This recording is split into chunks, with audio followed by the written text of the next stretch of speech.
Hello dear student, आप सभी का हमारे यूट्यूब चैनल पे एक बार फिर से बहुत बहुत स्वागत है। तो यहाँ पे आप सभी कर रहे हैं एमएससी बॉटनी एंट्रेंस के लिए, असिस्टेंट प्रोफेसर एग्जाम के लिए क्वेश्चन प्रैक्टिस बॉटनी का। क्वेश्चन हम बढ़िया बढ़िया करवाते हैं और टेलीग्राम ग्रुप पे डेली क्विज भी करवाते हैं। तो टेलीग्राम ग्रुप पे नहीं ज्वाइन हो तो लिंक आपको डिस्क्रिप्शन में मिल जाएगा, ज्वाइन कर लेना। और देखो, चैनल पे नए हो तो प्लीज़ हमारे चैनल को सब्सक्राइब कर दो। 50% लोग ऐसे हैं जिन्होंने चैनल को सब्सक्राइब नहीं किया, और चैनल को रिकमेंड करो। और देखो, एमसीक्यू प्रैक्टिस करने से पहले मैं आपको एक इन्फॉर्मेशन दे दूं। आज का डेट है 28 जून 2024। तो हमारे कोर्स जो है बॉटनी का, जो हमारा कोर्स चल रहा है, वहाँ पे हमने एल्गी और फंजाई कंप्लीट किया है। आज से हम माइक्रोबायोलॉजी का लेक्चर शुरुआत करेंगे पढ़ाना आपको, और मॉक टेस्ट भी जुलाई के फर्स्ट संडे से शुरू होगा। तो कोर्स में अभी तक इनरोल नहीं किए हो खुद को, तो इनरोल करवा लो खुद को कोर्स में। ज्वाइन करने के लिए, कोर्स के बारे में पता करने के लिए आप व्हाट्सएप पे मैसेज कर सकते हैं, नंबर डिस्क्रिप्शन में दिया गया है। तो चले अपना क्वेश्चन देखें एकदम आराम से। The family of gene important for maintaining homeostasis through regulation of cell death and inflammation. तो सेल डेथ को हम क्या बोलते हैं टेक्निकली? इसको हम बोलते हैं, देखो, एपोप्टोसिस। एपोप्टोसिस। और यहाँ पे माइटोकांड्रिया इन्वॉल्व होता है एपोप्टोसिस करवाने में, वहां पे से साइटोक्रोम सी रिलीज होता है। तो एपोप्टोसिस में जो जीन इन्वॉल्व होते हैं उसको हम कैस्पेस बोलते हैं, कैस्पेस। ठीक है। स्प्लिट जीन क्या होता है? जब हमारा यूकैरियोटिक में एमआरएनए बनता है तो उसके पास कोडिंग नॉन कोडिंग सीक्वेंस होता है, तो उसे हम स्प्लिट जीन बोलते हैं। स्यूडोजीन ऐसा होता है जिसका कोई काम ऐसा नहीं होता है। आंकोजीन ऐसा जीन होता है जो बॉडी में कैंसर कॉज करते हैं। तो इसका सी आंसर होगा। अगला क्वेश्चन है, ऐसा कौन सा स्टेटमेंट है जो पैरानॉइड के रिकॉर्डिंग इनकरेक्ट है? तो पैरानॉइड जो होता है प्रोटीनेशियस बॉडी होता है, प्रेजेंट इन क्रोमेटोफोर। बिल्कुल सही बात है ये।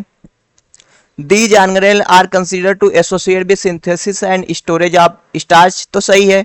इन chlorophyceae member pyrenoid are surrounded by starch plate. बिल्कुल सही बात है। पैरानॉइड वाउचेरिया में नहीं मिलता, ये भी ध्यान रखना। तो नॉन ऑफ दीज मतलब सब सही है, कोई भी ऐसा स्टेटमेंट नहीं है जो गलत है। विच of the following method involve in the nitrogen fixation in laboratory? तो आप केमिस्ट्री में पढ़े हो, आपको जैसे अमोनिया बनाने के लिए कौन सा प्रोसेस हम करते हैं, वो होता है हैबर प्रोसेस, हैबर्स प्रोसेस ना। अगला हमारा क्वेश्चन है, evidence for existing of two pigment system in light reaction was given by. तो इमर्सन ने दिया था, रेड ड्रॉप फेनोमेना दिखे थे। इन्होंने बताया था कि जब हम 680 नैनोमीटर से ज्यादा का वेवलेंथ लाइट यूज करते हैं तो फोटोसिंथेटिक इल्ड घट जाता है, लेकिन दोनों वेवलेंथ को साथ में करते हैं तो फोटोसिंथेसिस का इल्ड बढ़ जाता है। तो इसको इमर्सन इनहांसमेंट इफेक्ट बोलते हैं। तो ये आपका दूसरा होगा। Triticale has been evolve from the hybridization between. तो ट्रिटिकल राई इसे बोलते हैं, और ये आपके wheat and rye, sorry, triticale जो होता है ये ट्रिटिकल होता है, एक तरह का एलो पॉलीप्लाइड है। ये किससे बनता है? वीट एंड राई से बनता है। ठीक है, वीट एंड राई के हाइब्रिडाइजेशन से बनता है।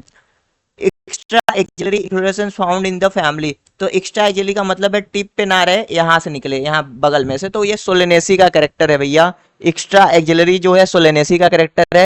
देखो, एक्सिलरी या टर्मिनल ये सोलेनम में होता है। ठीक है। और सोलिटरी फ्लावर ये एक्स्ट्रा एक्सिलरी जो है सोलेनम अमेरिकाना। तो देखो, ये तीनों है, सोलेनेसिम हो सकता है, लेकिन इसके साथ साथ एक्स्ट्रा एक्सिलरी भी है ना। Which among the following is intact? तो algae help in increasing oxygen level in environment. बिल्कुल सही बात है। ठीक है। Chlorella and spirulina are multicellular. नहीं, क्लोरेला स्पाइरुलिना मल्टी सेलुलर नहीं है, हो सकते हैं ये यूनिसेलुलर थे, ये गलत है, यानी कि यही राइट आंसर है। अगला हमारा क्वेश्चन है आपका, जैसे आप वो पढ़ेंगे जेड स्कीम लाइट रिएक्शन में, तो कैसे कैसे इलेक्ट्रॉन का फ्लो होता है।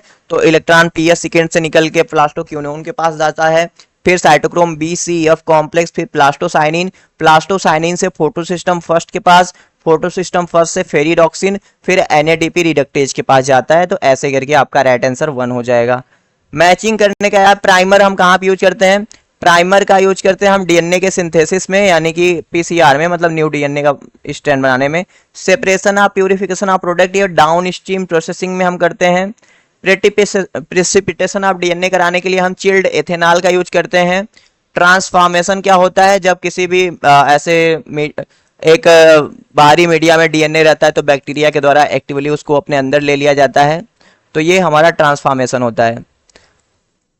एलाइजा का फुल फॉर्म क्या है? तो एलाइजा का फुल फॉर्म है एंजाइम लिंक्ड इम्यूनोसार्बेंटेसे। तो ये भी बात आप याद रखना, टेक्निक से है। इसमें से कौन सा है जो इनकरेक्ट है? तो gynobasic style found in Lamiaceae family, ये सही है। सीड विद जैकुलेटर, एकेंथेसी का जो सीड होता है ना, उसको पानी में रखोगे ना वो ऐसे बोलता है, आटोकोरी शो होता है, तो ये भी सही है। मारिटीना, मारिटीना ऐसे दो ठे ऐसे काला काला कलर का होता है, देखोगे तो कनकौआ हम लोग बोलते हैं इधर। तो ये टाइगर जैसे चलता है तो उसके पंजे में फंस जाता है, तो उसके थ्रू होता है। इंसेक्ट पॉलिनेटेड फ्लावर है फिदरी स्टिग्मा एंड लाइट पॉलन। तो ये भैया फिदरी स्टिग्मा और लाइट पॉलन जो होता है ये एनीमोफिली का करेक्टर है, जो एयर के द्वारा होता है। एनीमोफिली का किसका है जी? एनीमोफिली का करेक्टर है, ये बात आप ध्यान रखना। इंसेक्ट पॉलिनेटेड जो होते हैं फ्लावर, वो सुगंध युक्त होते हैं और वहां पे नेक्टर मिलता है। लीफ स्मट ऑफ राइस, तो लीफ स्मट ऑफ राइस एंटीलोमा कैसे होगा? लीफ स्मट ऑफ राइस, ये क्वेश्चन थोड़ा सा, एंटाइम लोमा नहीं, लीफ, देखो ब्लास्ट ऑफ राइस तो पायरिकुलरिया से होगा, जैंथोमोना सिट्राइस से। लीफ स्मट ऑफ राइस, तो आंसर मैं इसको होल्ड पे रख सकते हो। देखो अगर लीफ स्मट की बात करें ना, एंटीलोमा हो सकता है, इस क्वेश्चन को मैं चेक करूंगा। अगर आपसे पूछे एक हेलमिंथोस्पोरम ओराइजी होता है जिससे कि लीफ पे होता है डिजीज धान का, जिसके वजह से बंगाल फेमाइन हुआ था।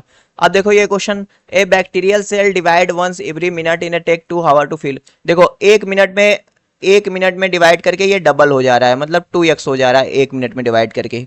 तो 2 आवर में पूरा भर रहा है, तो आधा भरने में कितना? तो पर मिनट में, मतलब देखो 1 घंटे 59 मिनट में ये डिवाइड करके आधा हो गया था, हाफ हो गया था। तो अगले 1 मिनट में डिवाइड करके ये फुल हो जाएगा ना, सिंपल।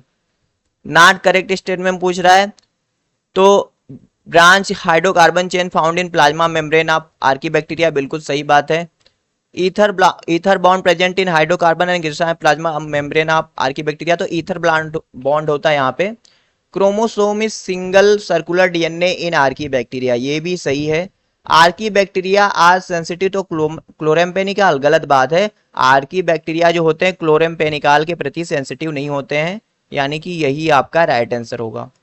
अगला हमारा क्वेश्चन है, deletion mutation of C terminus of tripeptide PTS1 containing protein will abolish import in which of the cell organelle. कह रहा भैया सी टर्मिनस से अगर PTS सिग्नल में म्यूटेशन हो जाए तो प्रोटीन कहाँ पे नहीं जा पाएगा? तो पैराक्सीसोम में जाने के लिए भैया PTS सिग्नल ऐसा ट्राइपेप्टाइड एसकेएल सीक्वेंस चाहिए होता है, ठीक है।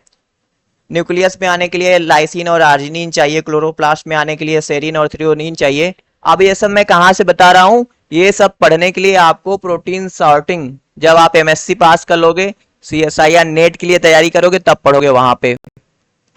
For synthesis of glucose molecule number of ATP required in C3 plant, तो 18 ATP चाहिए, 18 ATP C3 में चाहिए और 30 ATP C4 में चाहिए। एक्चुअली में देखो यहाँ पे ना जो आपका पायरविक एसिड बन जाता है वहां पे, पायरविक एसिड, तो इसको ना बंडल सी सेल में से मीजोफिल सेल में भेजना होता है, तो वहां पे AMP का यूज किया जाता है 3, तो वहां पे 6 ATP ऐसे एक्स्ट्रा लग जाता है। मतलब which micro organism is useful for alcohol fermentation, तो सैक्रोमाइसिस सिरिवेसी है, तो इससे हम एल्कोहल फर्मेंटेशन करा देते हैं। In intrinsic apoptotic pathway cytochrome C कहां से रिलीज होता है? तो अभी हमने बताया ऊपर ही, माइटोकांड्रिया से रिलीज होता है। As the concentration of CO2 in atmosphere increase, तो एटमॉस्फेयर CO2 का मतलब CO2 का जो कंसंट्रेशन है एटमॉस्फेयर में इंक्रीज होने से rate of photosynthesis will decrease in C3 plant. क्यों डिक्रीज होता है? क्योंकि पार्शियल क्लोजर ऑफ स्टोमेटा वहां पे देखा जाता है। जैसे ना अगर हमारा CO2 का कंसंट्रेशन एटमॉस्फेयर में इंक्रीज होगा तो स्टोमेटा का पार्शियल क्लोजर वहां पे देखने को मिलेगा। Azolla has become the important in the agriculture because being use, तो एजोला जो होता है भैया यहाँ पे एनाबिना होता है जो कि ब्लू ग्रीन एल्गी है, जो नाइट्रोजन फिक्सेशन को इनहांस करता है। तो इस तरह से देखो हमने बढ़िया बढ़िया क्वेश्चन देखा है। तो आप देखो कोई भी एंट्रेंस का तैयारी कर रहे हो, ये सब क्वेश्चन आपके एंट्रेंस के लिए बहुत ही ज्यादा जरूरी है, बहुत ही ज्यादा बेनिफिशियल है। तो बिल्कुल घबराए बिना आप तैयारी कीजिए, अपने तैयारी को एकदम बनाए रखिए। टेलीग्राम ग्रुप पे जुड़ जाइए, लिंक आपको डिस्क्रिप्शन में है।